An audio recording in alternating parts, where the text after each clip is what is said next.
El proyecto está ubicado en el extremo noroeste de París, donde se destacan los conocidos jardines parisinos, por lo que esta propuesta de renovación urbana resalta por su extenso espacio destinado a ser explorado y descubierto por los que visitaran el lugar.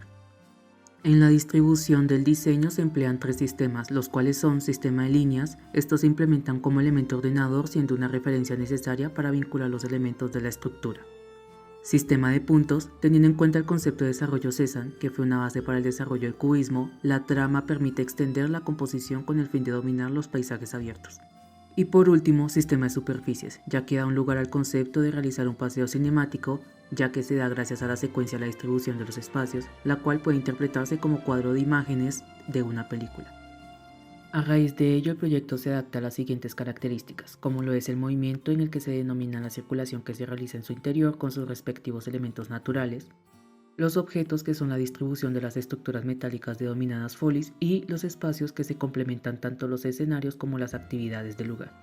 Por otro lado, la disposición de actividades y el uso del suelo están relacionadas con las estructuras arquitectónicas, ya que éstas se encuentran ubicadas sobre una malla reticular que ocupa todo el parque, de tal manera que se posicionan estratégicamente en medio de zonas comunes y circulaciones como cafeterías, baños, zonas culturales y recreativas, permitiendo al visitante acercarse, intervenir y participar de forma natural y con su propia lectura del entorno y las folies durante todo el recorrido de la Villette.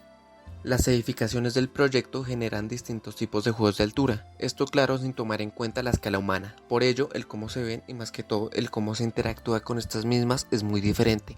Se ha de notar el cómo se establecen reglas en las edificaciones para luego romperse. Secciones son alteradas y se sustraen para crear formas únicas. Secciones grandes y pequeñas cambian de posición. Se busca una simetría de construcción dada por la verticalidad de las mismas. Podemos comprender estas formas de construcción por el cómo el arquitecto quería dejar de lado las ideas de construcción más conservativas de la época y dar algo más único que refleje esta nueva identidad del parque.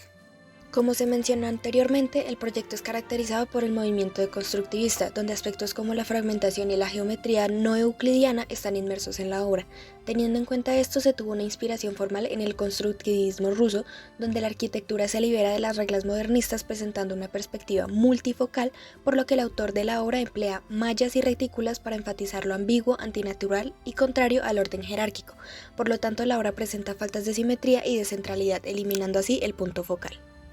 El proyecto presenta un estilo arquitectónico que evoca a finales del siglo XX, dando paso al postmodernismo, donde su influencia trajo consigo una actitud individualista, reflejado en la disposición del proyecto respecto a la ciudad, el rechazo al cumplimiento de las normas tradicionales y los conocimientos implícitos en la obra, donde la intención de Schumi era abstraer la idea tradicional que venía manejando la arquitectura y así expresar sus conocimientos como una forma de entendimiento propia, creando ideas distintas.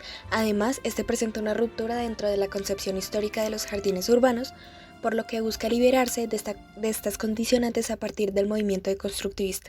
El Parque La Villette presenta tres elementos comunes en cada uno de sus escenarios, como lo es la estructura vegetal, la variación de recorridos y la adaptación de las estructuras al terreno. En cuanto a la hipótesis, hemos determinado que la disposición reticular de las 21 folies sobre una malla invisible sugiere una conexión entre la arquitectura y la geometría. Los elementos con formas más orgánicas, como las ruedas y las escaleras en espiral, podrían indicar la importancia de la estética y la funcionalidad en el diseño arquitectónico. Esto podría llevar a la hipótesis de que los arquitectos deben ser conscientes de la experiencia del usuario y la interacción con la arquitectura.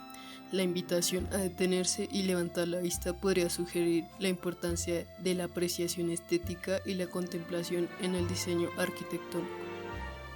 En cuanto a la manera en la que podemos aplicar este análisis teórico al proyecto de diseño, hemos determinado 4 criterios arquitectónicos y de composición a partir de la hipótesis propuesta. Por un lado, la incorporación de la disposición reticular. Al diseñar la distribución espacial de manera que refleje la disposición reticular mencionada, se puede manifestar en la disposición de elementos arquitectónicos clave, como columnas, muros o incluso la organización de las áreas funcionales del edificio. En los elementos orgánicos y funcionalidad está el integrar elementos con formas más orgánicas como ruedas o escaleras en espiral, de manera que no solo añadan valor estético, sino que también sirvan a funciones específicas dentro del diseño. Esto podría implicar la creación de áreas de reunión o puntos de acceso visualmente atractivos que se conecten con el emplazamiento y la planta libre. En cuanto a la experiencia del usuario, como la disposición reticular y los elementos orgánicos afectan la experiencia del usuario, se tiene que tener en cuenta la circulación de los individuos dentro del espacio, la interacción con las características del diseño y cómo se siente el usuario al moverse a través del entorno arquitectónico y el diseño urbano. Y por último, el detenerse y levantar la vista.